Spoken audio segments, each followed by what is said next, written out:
Live from Fargo and serving you on TV, online, and on the go, this is Valley News Live at noon. We begin with some new information as day 2 of the search continues for the missing woman believed to be in the Cheyenne River in West Fargo. Now, 3 hours in, Valley Water rescue divers are in the river searching. Canines are being used to search the banks. These crews on scene since 9 this morning. Teams are using all their resources to check out this section, and if they do not find anything, they will expand their search. The team plans to be on scene until dark or until they find something. Well, one man is facing multiple charges following a bizarre chase where he hit multiple fences, drove through ditches, and then hit a rock pile. Now, North Dakota Highway Patrol says it happened around 7 this morning near Dawson, North Dakota. Troopers tried to stop a vehicle, but it kept going on I-94 at speeds of 100 miles per hour. After the suspect crashed, he got out of the vehicle and ran. Eventually, authorities arrested 29-year-old John Lindler. Lindler faces multiple charges and was hurt in the crash, but is expected to be okay. Well, 2 people are in jail following a shoplifting incident. It happened around 2 yesterday afternoon. Officers were dispatched to the L&M Fleet Supply Store in Park Rapids, Minnesota, after someone reported that a man shoplifted and displayed a firearm as he was running away. It was also reported that he left in a vehicle with a woman. Witnesses gave police a description of the suspects and the vehicle they were in and were arrested by Hubert County deputies. The suspects face several charges. Well, hands felt a little chilly this morning being outside of the Cheyenne River for about 4 hours. How's the weather this afternoon? Well, let's check in with meteorologist Lisa Green. And Lisa, I haven't talked to you in a while now. It has been a while. Welcome back. We've got some decent weather still out there, but it's a little gray. It is a little cool, but still running above average. And we're still hanging on to a little bit of that warm up that we've had recently. We're looking at temperatures that are into the 30s, even a couple of spots hitting 40 degrees right now. It's 43 in Roseoak. That has definitely been one of the warm places in the valley. It's 40 in Sisseton, and Fargo's not far off at 39, 37 in Grand Forks. You can see it's cooler up in Devil's Lake and in Langdon right now. A look at your radar and satellite map. We have maybe a few flurries still lingering after last night and this morning's event that brought us some slick roads up in the northern valley and a fresh coating of snow in some of those spots.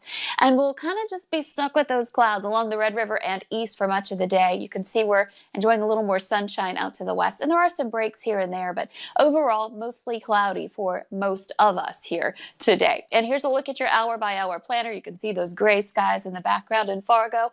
Temperatures will be around 40 today in Fargo. A lot of us spending the day in the 30s, a couple of us hitting those 40s already though. So it's stepping back little by little incrementally here. And today we're down by about 5 degrees or so, maybe a little more.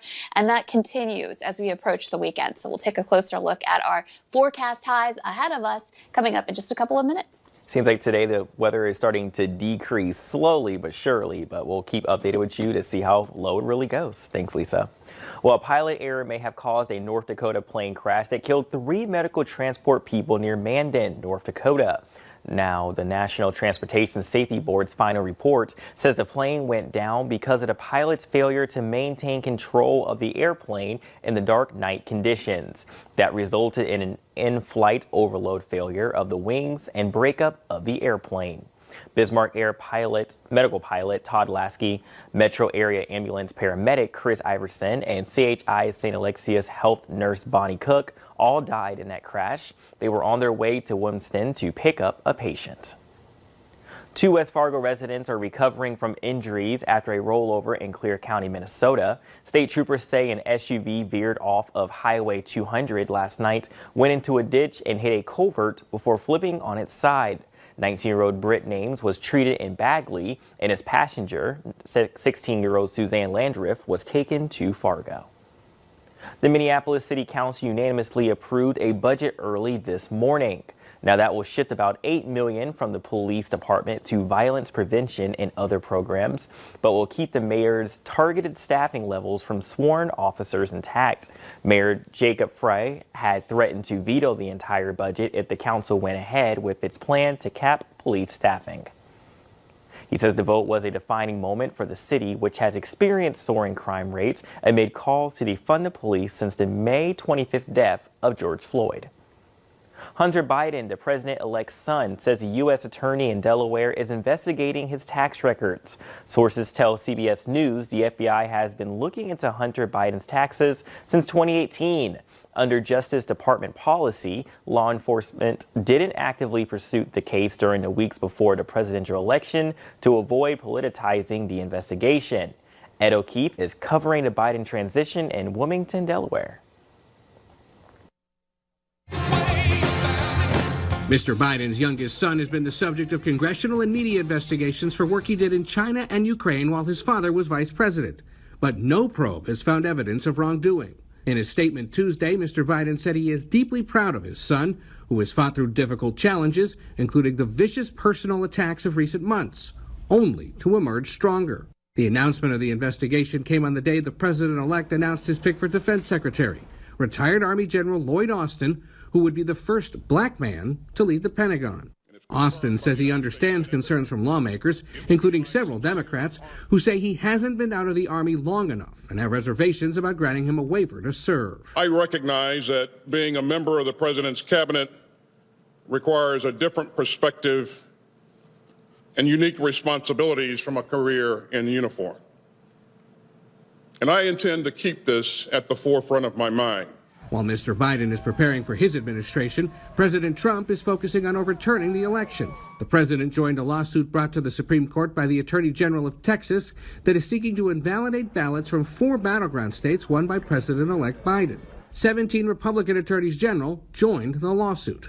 At a Hanukkah party at the White House, President Trump praised the new legal strategy. I want to thank Texas for starting it. They read the papers, and the papers were so compelling that everybody's just joining. Ed O'Keefe, CBS News, Wilmington, Delaware.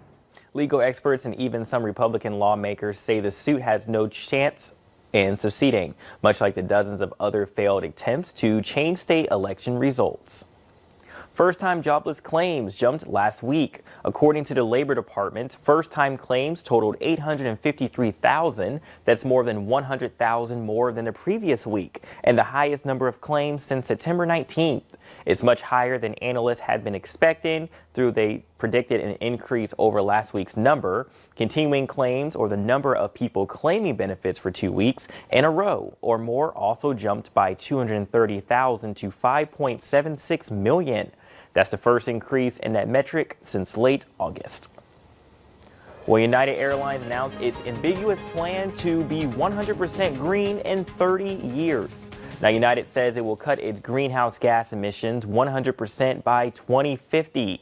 The airline is committing to a multi-million-dollar investment in atmospheric carbon capture technology known as direct air capture.